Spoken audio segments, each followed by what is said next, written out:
Mercredi 1er avril 2026, fidèles téléspectateurs, soyez les bienvenus à ce nouveau programme vespéral de Kinshasa Direct à la veille, certainement après la qualification de notre équipe nationale à la Coupe du Monde, 52 ans après. Alors, on est là, c'est sous cette ambiance festive que nous vous annonçons certainement notre émission de ce soir, Kinshasa Direct. Aujourd'hui, on va parler de la révision constitutionnelle. Quid de cette révision ou changement? Nous aurons des avocats, des juristes qui seront là à tour de rôle, d'un moment à l'autre.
Télé 50, simplement congolais.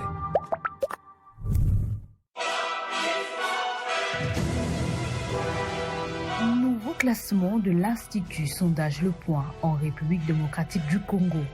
Jean-Marie Kassamba, patron de l'espace 50, avec ses émissions intemporelles. Club 50, au fauteuil blanc. JMK Today garde le sommet de la presse comme journaliste le plus suivi en RDC, crédité des 70% d'opinion publique. Deux autres journalistes de Télé 50 parmi les top 10 du hit parade des journalistes de haute facture.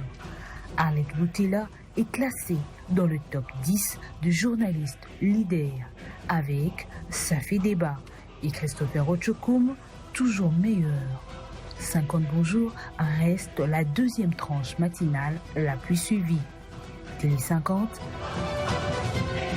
simplement congolais.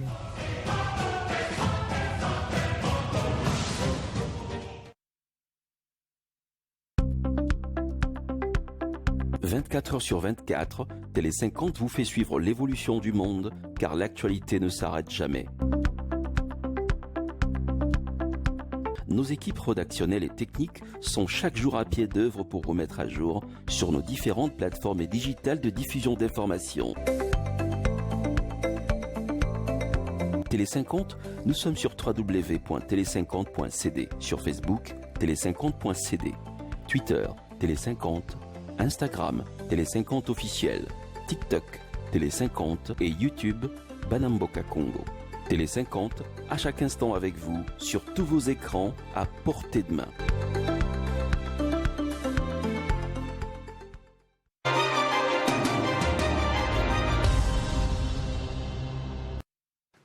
Voilà, il est avec nous. Lui, c'est Maître Joël Kitenge. Bienvenue.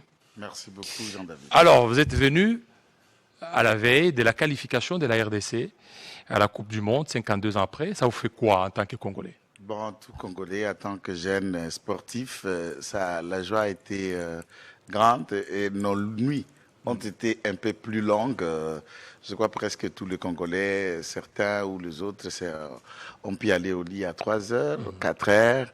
et les autres même jusqu'au petit matin, la joie, puisque lorsqu'on parle de 52 ans, par exemple, moi je n'ai pas 52 ans, donc je n'ai jamais vu aucune fois que notre équipe nationale a été admis, ça veut dire qualifié pour la finale de la Coupe du Monde, mais c'est une première pour notre génération, quoi qu'il y a déjà des manches où nous avons déjà participé du temps des Zaïre, et ça a été une joie profonde. Et félicitations à nos léopards et l'accompagnement du gouvernement aussi, puisque tout préparatif en arriver à une telle victoire demande le moyen, la volonté, et nos athlètes ont fait ce qu'on attendait d'eux. Voilà. Alors, aujourd'hui, les gens se posent la question, on veut maintenant politiser cette qualification. Il y a certaines personnes qui veulent s'en approprier. Est-ce que vous ne voyez pas, est-ce que c'est juste ça? Bon, je crois que le sport, c'est aussi une question de politique publique et d'un État. Le sport. Ouais. Il y en a des pays qui se sont imposés, au-delà de tout ce qu'ils ont comme richesse, capacité, technicité, ingéniosité.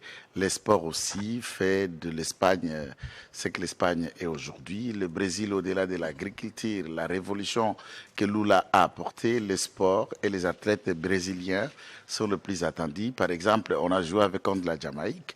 Jamaïque peut ne pas être attendue dans le foot, mais dans l'athlétisme. On connaît Usain Bolt et autres, ils ont de bons coureurs de marathons à travers le monde. Oui, c'est d'une politique publique d'un État. Moi, je crois qu'il y a des questions. C'est vrai, ça peut lier la politique, mais nous pouvons nous dépassionner de la politique. Là, on parle peuple, on parle pays, on parle État, on parle inidentité. Et ce n'est pas un parti politique qui était au terrain hier, c'est le Congo. Et le Congo de ceux qui gouvernent, le Congo de ceux qui ne gouvernent pas, le Congo de ceux qui gouverneront demain. Nous devons nous dépasser, puisque moi, je suivis d'ailleurs avant le match, je peux citer un seul aspect, Daniel Chekomba, qui ne s'est pas caché, qui voulait d'ailleurs... On a senti vraiment l'antipatriotisme. L'antipatriotisme, puisqu'il lie le sport à Félix Antoine Tshisekedi Tshilombo.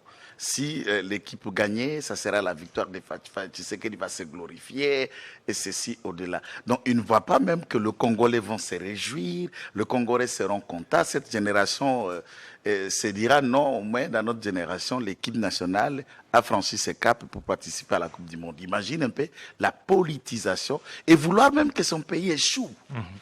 Pourquoi ? Puisque un frère congolais est au pouvoir et peut-être les gloires peuvent lui revenir. Mais il faut noter aussi que depuis la gestion de Félix Tshisekedi, nos athlètes sont bien traités. Nous avons connu dans l'équipe nationale des grèves, des privations de matchs, des grèves de faim, de hargne, de colère. Oh, nous n'avons pas reçu nos primes, nous n'avons pas été logés, nous n'avons pas reçu des visas, nous n'avons pas été préparés dans ceci, on n'a pas été dans tel préparatif. L'entraîneur, par exemple, le coach, on a vu des coachs qui démissionnaient, par exemple, où on trouvait 10, 20, 15 mois d'arriérés pour payer un coach.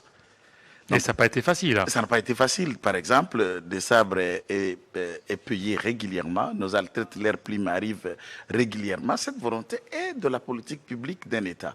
Et le régime en place n'a pas tort de se glorifier quant à la question, tout comme les Zaïre, à l'époque de Mobutu, pouvaient se glorifier d'avoir organisé la finale d'Ali Foreman ici à Kinshasa. Des fois, la participation de nos Lopa d'Isaïr à la Coupe du Monde, c'était pour Mobutu. Et n'en déplaise, il y en a aussi du régime de M. Kabila, on a gagné les Chams à peu près 2 fois. Et ça a été une joie immense pour tous les Congolais. En même temps, tous les Congolais n'étaient pas d'IPPRD, tous les Congolais n'étaient pas d'okabilistes, mais tous les Congolais se sont identifiés à l'équipe nationale. À l'instar, par exemple, de Goma et Bukavu, vous avez vu des images. Et vous savez qui gère Goma, qui gère Bukavu. Mais le Congolais, à 1h, à 2h du matin, sont sortis. Est-ce qu'il s'agissait, puisqu'ils sortent, ils sortent pour le Congo. Arrivons à faire un distinguo entre ce qui est bien pour nous tous et ce qui on poursuit comme parti politique ou comme acteur politique. Alors maintenant, il y a aussi une autre question, c'est la décision qui a été prise par rapport à la journée d'aujourd'hui, chômé, payé. Certains disent que c'est une décision qui a été prise à la va-vite, ne respectant pas certaines règles à la matière. Et le pays, c'est un pays à beaucoup de jours fériés. aujourd'hui le 1er férié. Le 6 avril, il y aura encore des fériés. Vous ne voyez pas qu'avec ça, ça sera un manque à gagner? Bon, oui, un manque à gagner d'une manière, mais officiellement, d'abord, c'est la réalité. Le match commence à 22h, soit 15h, heure de Mexico. Et puisqu'on n'a pas pu tuer le match dans le 90 minutes, il nous fallait encore le 30 minutes à venir 15-15, et on était déjà entre minuit et 1h. Les scènes de liesse ont continué jusqu'à 4h. Et moi, par exemple, j'étais aussi parmi les Congolais qui suivaient le match dehors.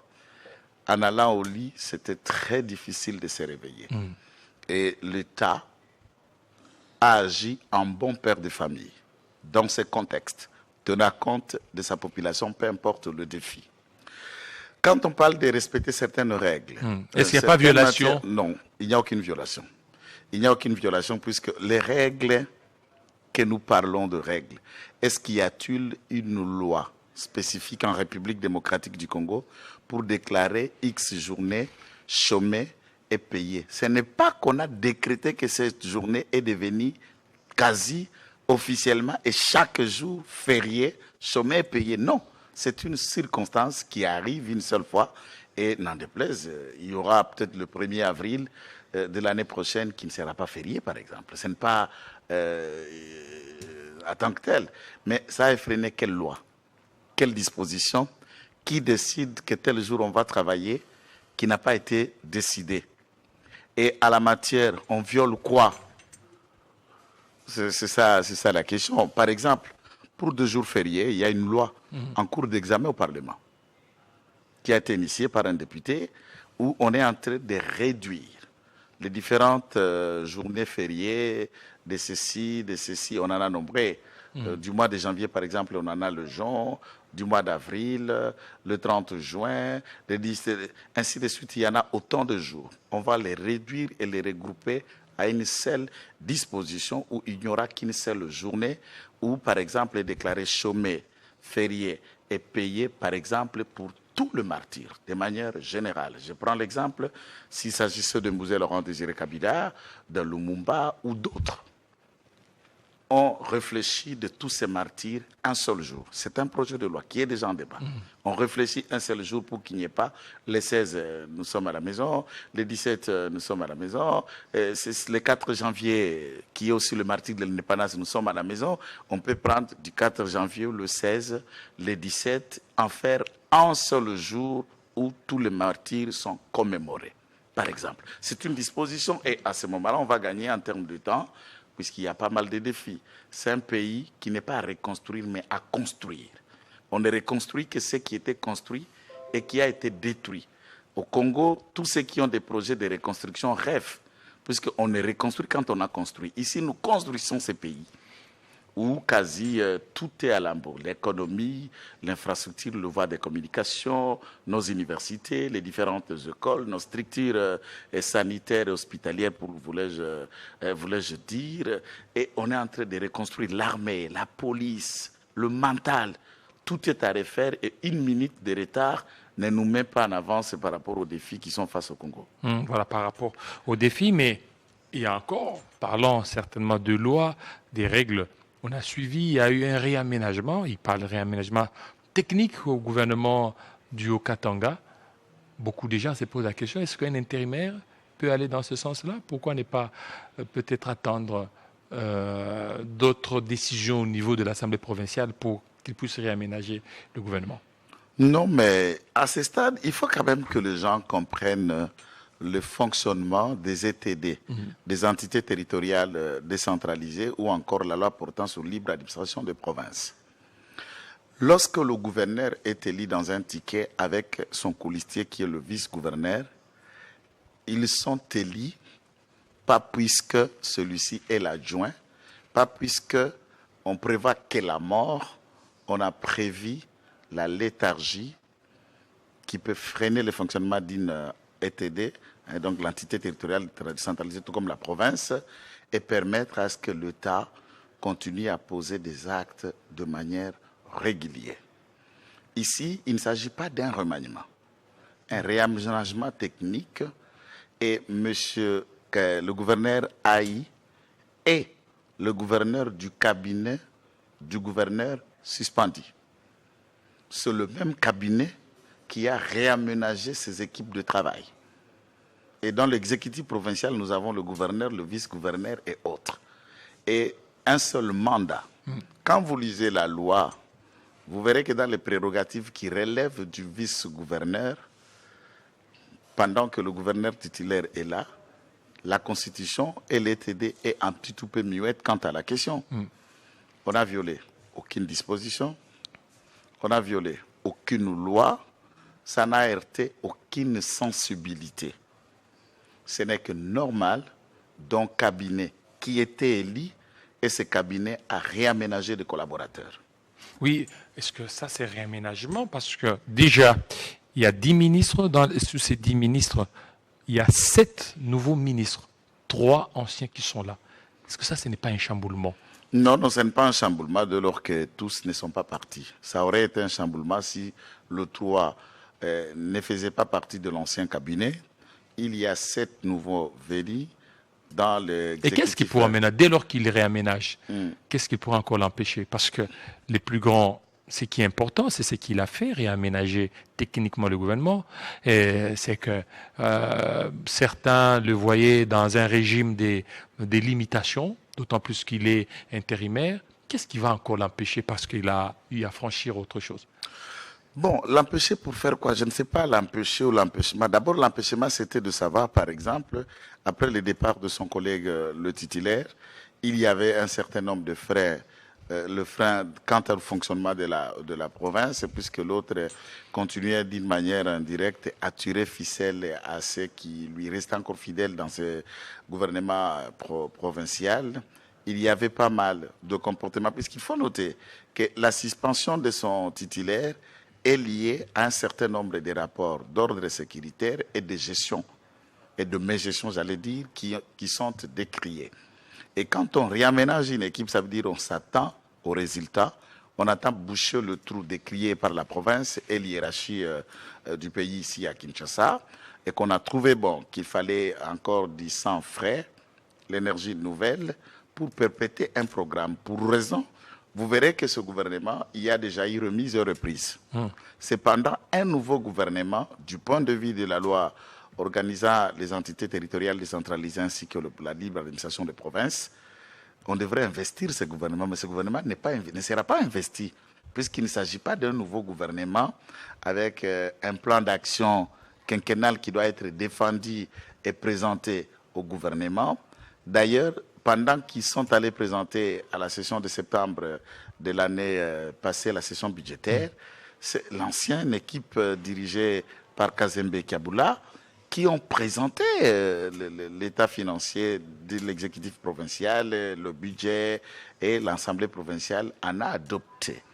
Et c'est après discussion avec l'organe de contrôle de l'exécutif provincial, je vais faire allusion ici à l'Assemblée provinciale, que les options ont été levées pour réaménager cette équipe, et l'organe délibérant n'a pas trouvé d'inconvénient à donner son approbation. C'est comme ça que cette équipe a été réaménagée pour permettre à la province de fonctionner normalement et de contrôler à la bonne échéance le fonctionnement régulier de la province. Est-ce qu'avec ces réaménagements techniques, c'est fini pour l'ancien gouverneur?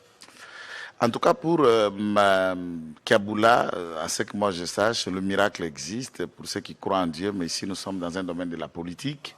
Et même quand Dieu est maître des temps et des circonstances, il contrôle toute la politique, les séquiliers, la vie humaine, le spirituel. Mais je ne vois pas d'une certaine mesure comment Kiaboula pourrait rentrer comme gouverneur à ce stade. Je ne vois pas. Puisque d'abord la population ne le réclame pas. N'est pas réclamé. Non. La population du Haut-Katanga ne le réclame pas, ne plaide même pas par son retour.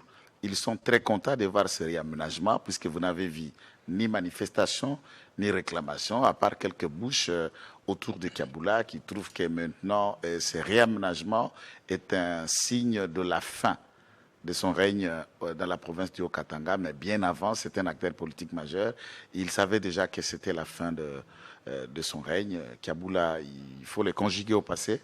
et regarder l'avenir de la province, il ne s'agit pas de Kazembe, nous parlons du Haut-Katanga.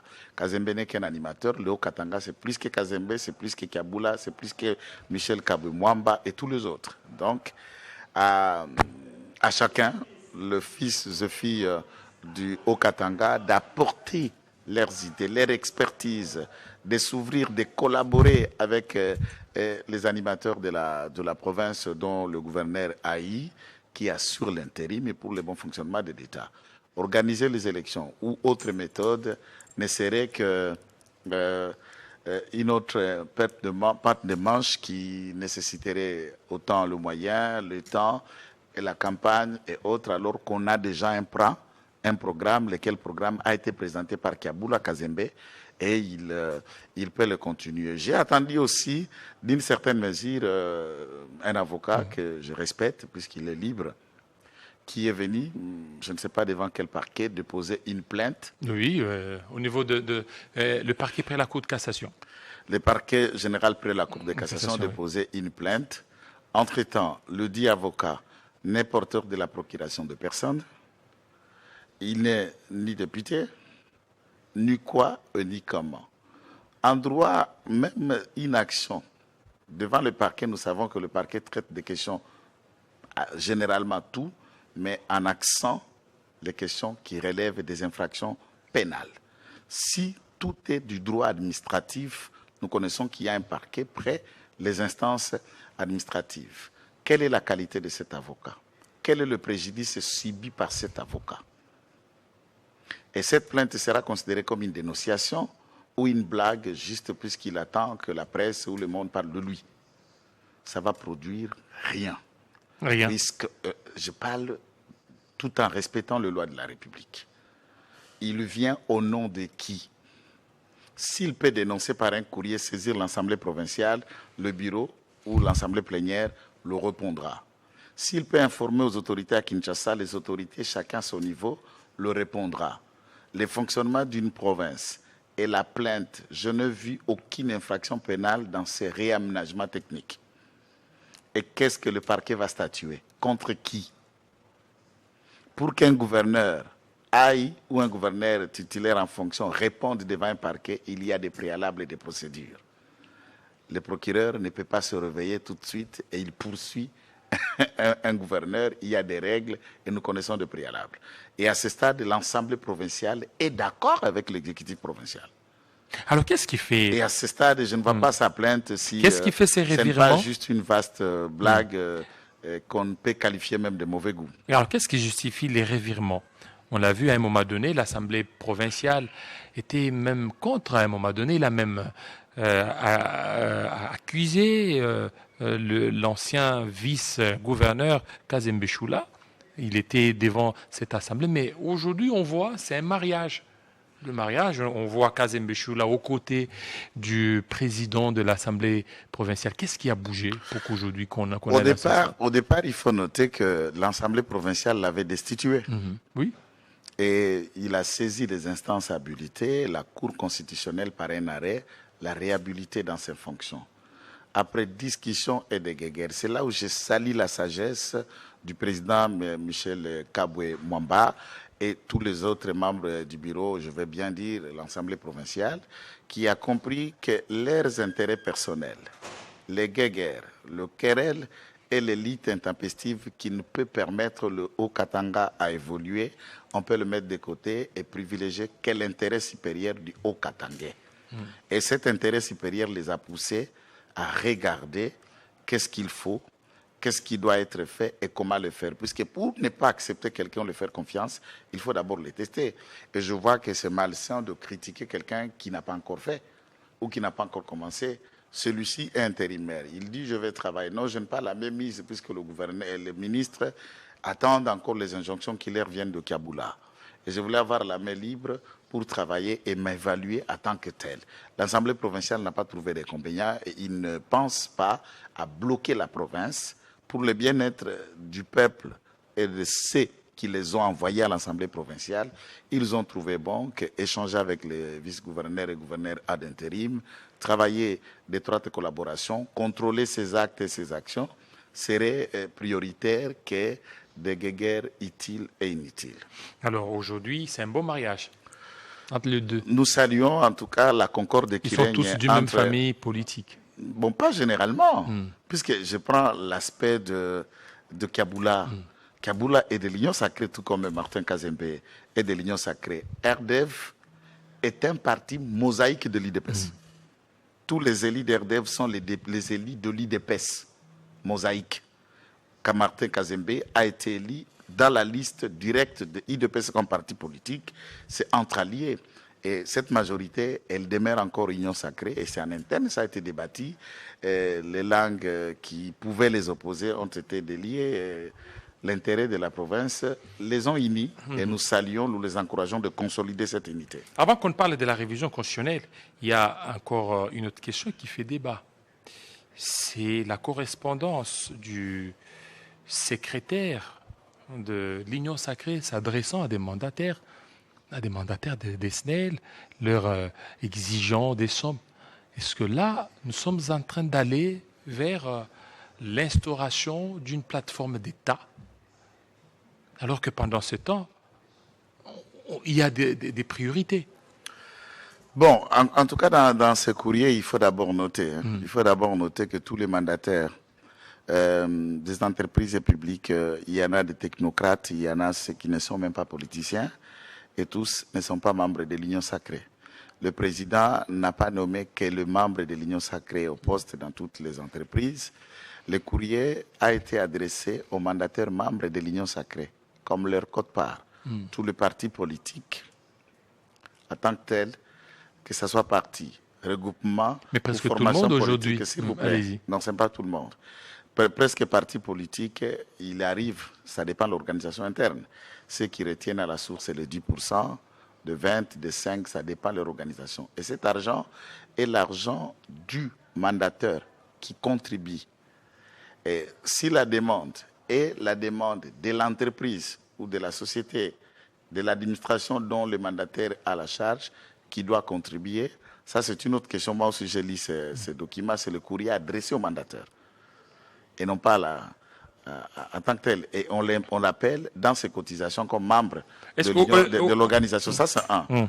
De deux, en interne, je crois qu'au sein de l'Union Sacrée, c'est une organisation qui se met en place, qui regroupe autant de partis politiques. Moi, je proposerais, par exemple, au secrétariat exécutif de fixer un quota de contribution pour tous les membres de l'Union Sacrée, puisque, sauf erreur de ma part, hormis quelques personnalités de l'Union Sacrée, et membres de l'Union Sacrée, ce n'est pas la personne physique.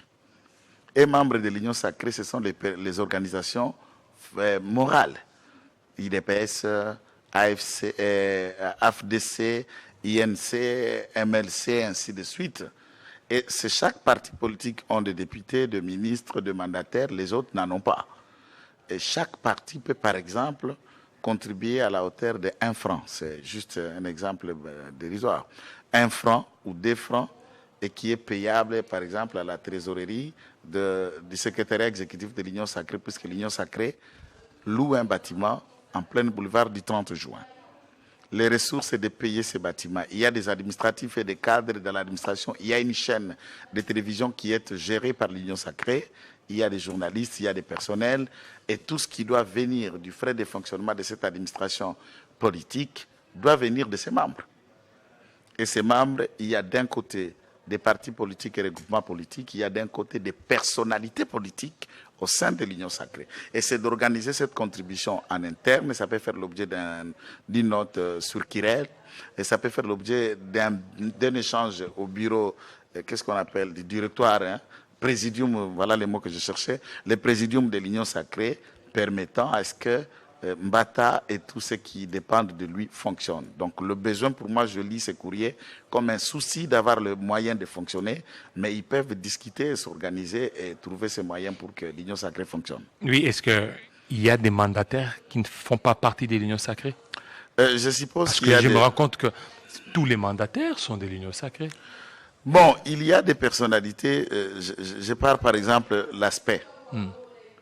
Je prends un aspect de Christopher Ngoy. Je vous cite un seul nom, Vous savez qu'il est un acteur majeur de la société civile et des organismes de défense des droits de l'homme ici au pays et qui travaille comme PCA dans une grande entreprise de la place. Ça, c'est important, mais personne ne peut le dire. Il ne fait partie d'aucun parti politique. Et alors qu'il est mandataire. C'est un exemple. Il n'y a pas que lui. Ils y sont. Qui ne sont pas de l'Union sacrée, mais qui sont mandataires. Alors, maintenant, aujourd'hui, la situation Bahati Lukwebo a fait sortie médiatique. Aujourd'hui, ça l'a coûté. Est-ce que vous voulez instaurer une pensée unique au sein de l'Union sacrée? Bahati Lukwebo, sa position allait dans le sens d'être contre la révision au changement de la Constitution, alors que vous devriez laisser, au nom de la vitalité démocratique telle que prônée par l'UDPS, laisser aussi des voix divergentes. Aujourd'hui, Bahati paye par rapport à sa position. Il ne s'agit pas d'une question de la pensée unique comme beaucoup le prétendent. Bahati, nous l'avons dit et nous le répétons, il n'est pas un quidam au sein de l'Union sacrée, mais c'est un président d'une grande formation politique, mais également membre du Présidium. Les options ont été levées par l'autorité de référence de l'Union sacrée qui est le président de la République quant à ce qui concerne la modification ou la révision constitutionnelle d'une certaine mesure. Et s'il était d'accord ou pas d'accord, dans ce contexte, l'idée de Félix Tshisekedi est connue. Vous trouvez que vous ne pouvez plus marcher avec Tshisekedi dans cette idée. En tant qu'acteur politique, il est libre de choisir son chemin et d'aller où il pourra et assumer sa propre responsabilité. On est ensemble. Prenons l'hypothèse que Télé 50, c'est cela l'Union sacrée. Il y a une ligne éditoriale qui est fixée, qui est prévue et qui est insistée par les directoires. Et arrivé, il y a un journaliste, un technicien ou tout agent, je ne sais pas de quelle responsabilité, s'est comporté comme bon latin et qui relève en dehors des règles éditées de la ligne de Télé 50. C'est simple. Vous avez la possibilité de démissionner, de partir ou de vous conformer là où vous y travaillez et y rester. C'est ça aussi la vitalité démocratique quant à ce qui concerne un rassemblement interparti politique. Alors, on n'installe pas la pensée unique. On n'installe pas la pensée unique dans l'Union sacrée, sachant que ce n'est pas un parti politique. Par contre, Bahati, il doit s'apprendre à soi-même.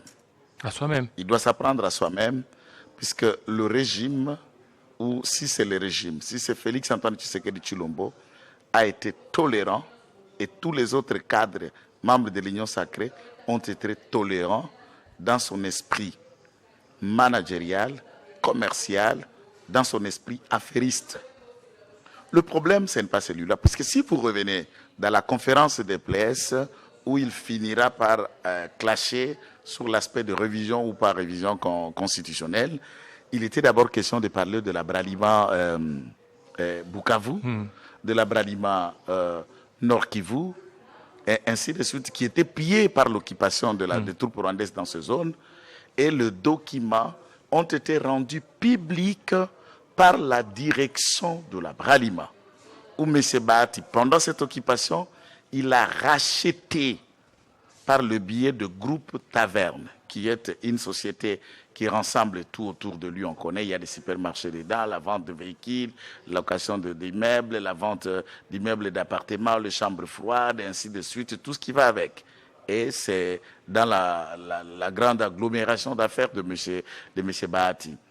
Comment allez-vous acheter de part, faire des affaires avec le Rwandais, sous un territoire occupé par les Rwandais, alors que vous faites partie d'un bureau du Sénat et proche du régime de Kinshasa? Mais lui, il a dit que ça n'a jamais été le cas. Non. La preuve? Non. Là, je vous permets. Ici, je regarde la télé et j'assume l'entière responsabilité de ces propos. Je vais vous laisser le document authentique. De la part de qui? Officiel. De Bralima. Bralima. C'est une société privée, ce n'est pas Qu'est-ce qu'ils ont comme intérêt?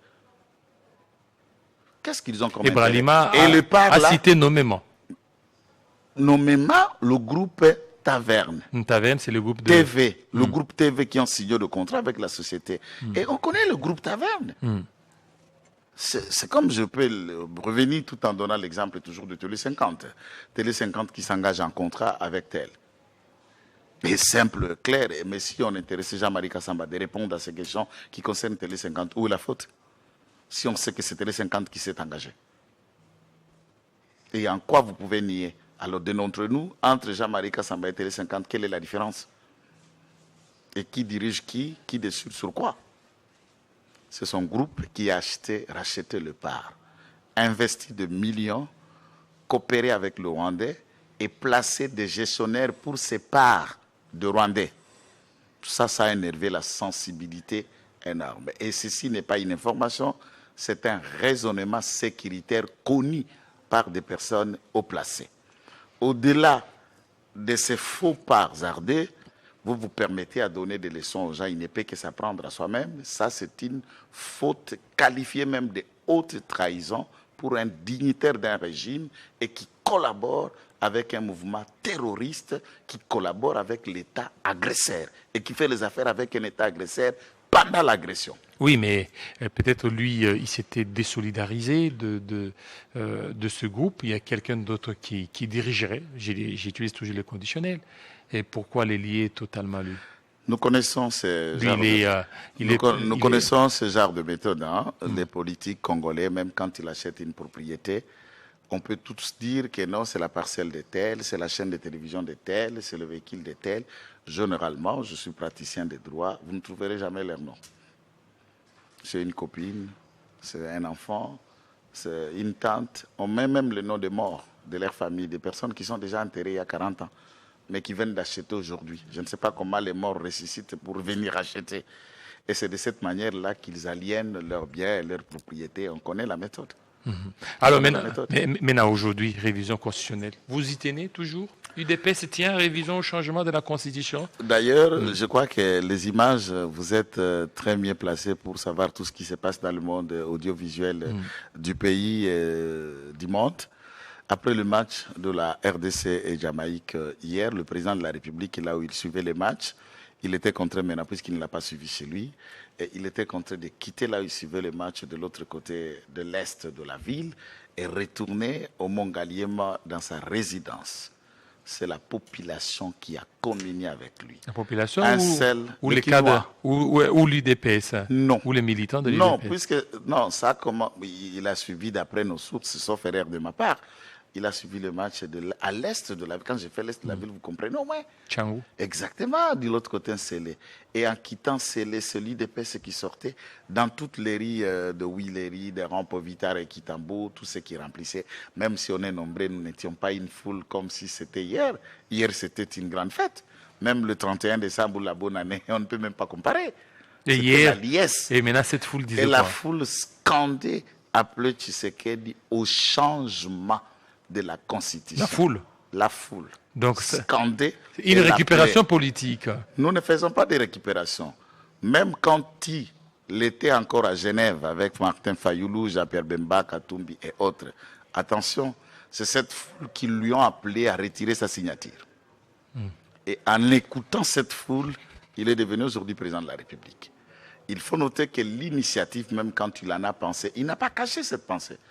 Plusieurs sorties médiatiques, Félix Tshisekedi n'a pas caché l'intention de toucher quelques dispositions de la Constitution, sans embâche, pas avec le langage du bois. Mais la population lui dit que pour nous, changez-nous cette Constitution. Mais tout dépend maintenant du président de la République et des autres Congolais, des autres scientifiques et de toutes les couches sociales quant à la procédure, quant à la priorité et ce qui doit être fait. Moi, je reste motivé que le changement ou encore la modification, c'est un débat congolais et c'est au peuple de s'exprimer par des voies légaux prévues et disposées par la même Constitution. Pour nous, ça demeure d'actualité. Et ça doit être fait. Et c'est incessamment. Incessamment pour un troisième mandat? Parce que la peur, c'est celle-là. Aujourd'hui, la CENCO et les autres rejoignent la position de ceux qui veulent la révision, mais tout en posant certains préalables. Et des préalables, si aujourd'hui ils attendent du président qu'il dise « je ne briguerai pas de troisième mandat », et là, ça pourrait quand même un tout petit peu apaiser certains et aller peut-être au niveau de la révision, au changement de la Constitution, dans ce sens.